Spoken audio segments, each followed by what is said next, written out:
Hey guys, I'm Dipti and welcome to my channel Your Kitchen Your Rule. Donuts are everyone's favorite, right? Let's make them healthy. Let's make whole wheat flour donuts. Watch the complete video to see the step-by-step procedure of making soft donuts, and that's using wheat flour. Not only that, I will also make blueberry glaze to team up with. If you don't have blueberries, although you can make it, just keep adding the blueberries in the glaze and rest recipe is the same. But before we start, please consider to subscribe my channel and hit the bell so you will be notified by my new upcoming recipes. So now let's start. I will start off by activating yeast. For that I am taking warm milk. Make sure that the milk should be lukewarm and not hot. It should be around 37 degrees Celsius, that is around 98 degrees Fahrenheit. Now the yeast needs sugar to feed on. So I am adding sugar into the milk so that the yeast can make their food, which will result in the frothy liquid.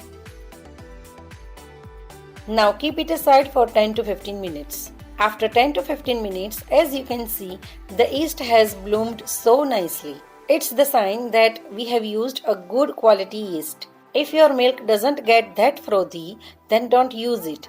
It will not work because the yeast is not activated. In a big bowl, take whole wheat flour, milk powder. Well, milk powder is really important to make soft donuts, especially when we are working with wheat flour.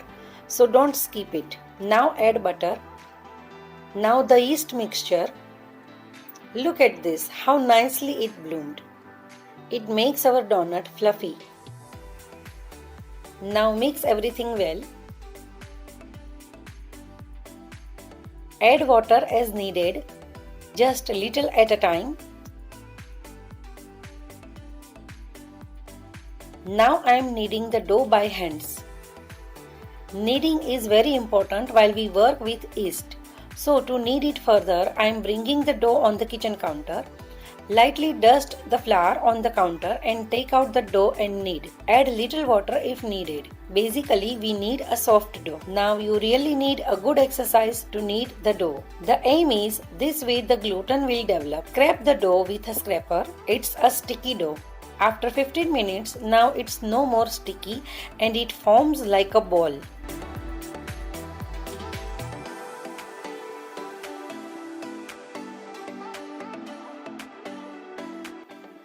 I am putting the dough ball in the same bowl and I am lightly greasing it with oil so that the dough doesn't get dry. Now cover it and keep it at a warm place. It might take 30 minutes to 1 hour to rise.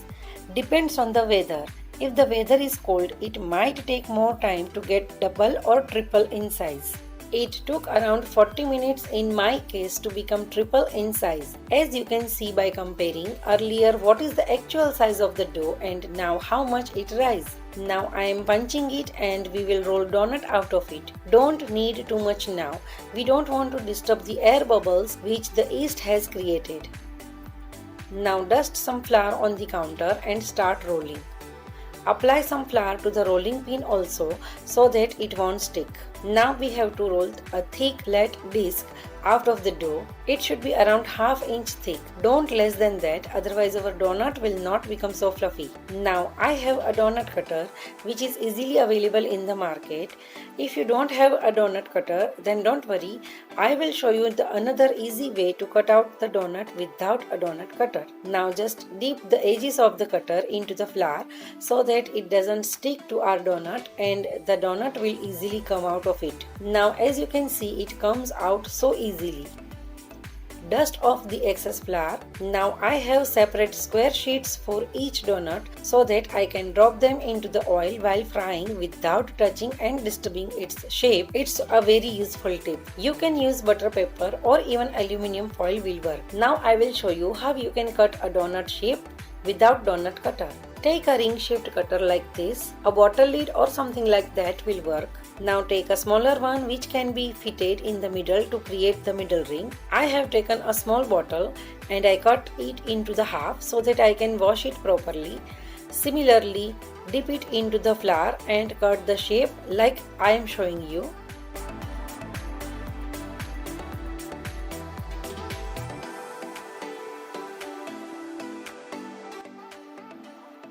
and a perfect donut shape can be done easily. Now gather the remaining dough and roll it again and make more donuts out of it.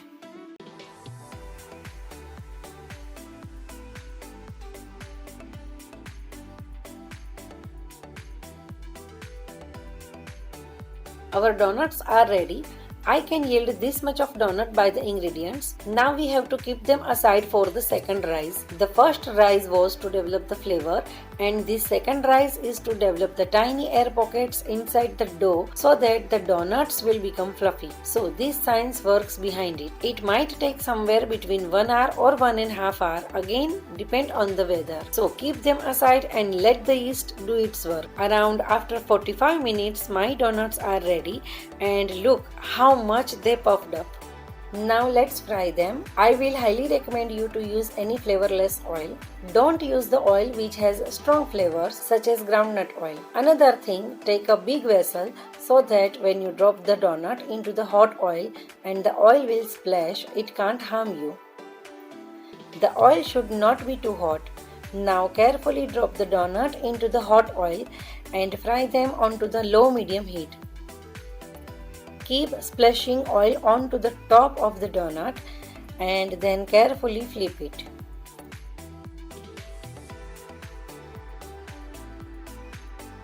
And this is another tip for you. At this point, when you continue tap on the top, it will start puffing up. Keep the flame on medium-low and fry all the donuts.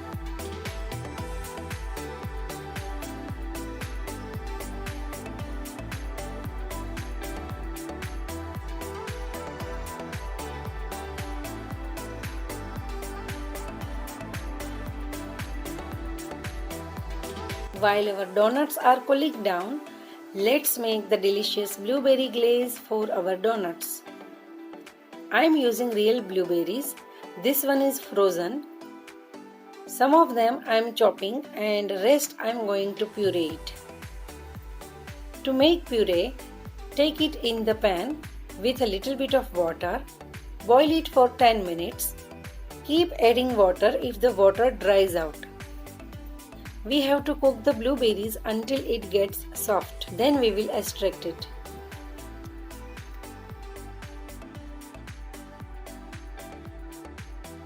Now I have here powder sugar. Into that I am adding cream and mix it. In the starting it might look that the liquid is not sufficient, but within few minutes the powder sugar will start dissolving. Now add blueberry concoction and mix. Scientifically, when the moisture will come in the contact of powder sugar, the powder sugar will getting wet. You don't need to add any water to this. It will slowly get liquidy. Now I am increasing the color by adding more blueberry concoction, but remember, we have to take care about not making it liquidy, so adjust accordingly. Look at the beautiful color. On camera it might look a bit different, but in reality it is a beautiful lavender color glaze. In total I have added 2 more tablespoons of blueberry concoction after that. Check the consistency, it should be not more liquidy than this.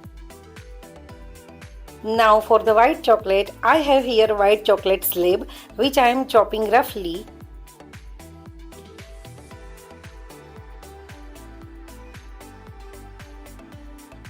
And then we will transfer it to a bowl, and with the double boiler method we will melt it. In a pan I have here hot water.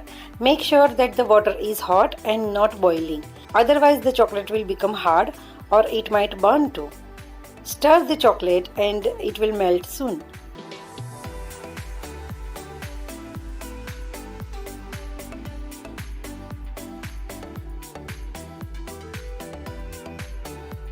Our donuts are ready. Our chocolate and glaze are also ready. Now let's assemble everything. Now take a donut, dip in the white chocolate which we have melted and put the donut on the rack. Place a tray underneath so that the excess chocolate will be drip off and we can use it again. Now if you want marble effect to your donuts, pour the glaze when the chocolate is still dripping. Pour the glaze on the top of the chocolate, and as you can see it creates marble effect. The another way is, after dipping it in the white chocolate, put the donuts in the fridge for 10 to 15 minutes so that the chocolate will be firm, and when we pour glaze on the top, The glaze will stay on the top and will not drip. I am decorating by using the second way. And then keep the donuts in the fridge to set down everything. Now our donuts are ready. Let me show you from inside how soft and fluffy it turned out. And believe or not, it's wheat flour donut and it turns out so soft and delicious. Do try this recipe at home and share your experiences with me. I will see you soon with another delicious recipe next week. Till then, bye.